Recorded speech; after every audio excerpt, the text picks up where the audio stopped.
మొండితనం మంచిదా కాదా ఇప్పుడు చూద్దాము.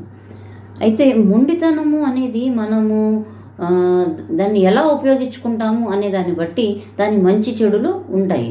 ఉదాహరణకి ఒక మంచి పని చేయడానికి లేదా ఒక మంచి ఉద్దేశంతో కనుక మనము మొండిగా వ్యవహరిస్తున్నాము, ఎవరి మాట వినడం లేదు అంటే అది మంచి విషయమే తప్ప చెడు కాదు.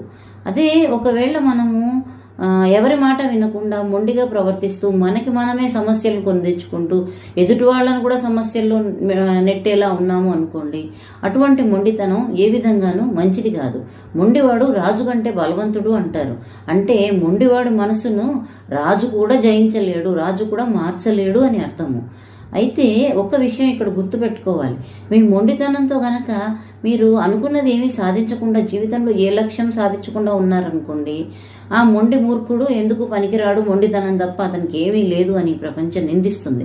కానీ అదే మీ మొండితనంతో మీరు జీవితంలో ఏదైనా ఉన్నతమైనది సాధించారనుకోండి, అతను మొండి పట్టుదలతో సాధించాడు, మొండివాడే కానీ చాలా గట్టివాడు అని ఈ ప్రపంచం మిమ్మల్ని మెచ్చుకుంటుంది.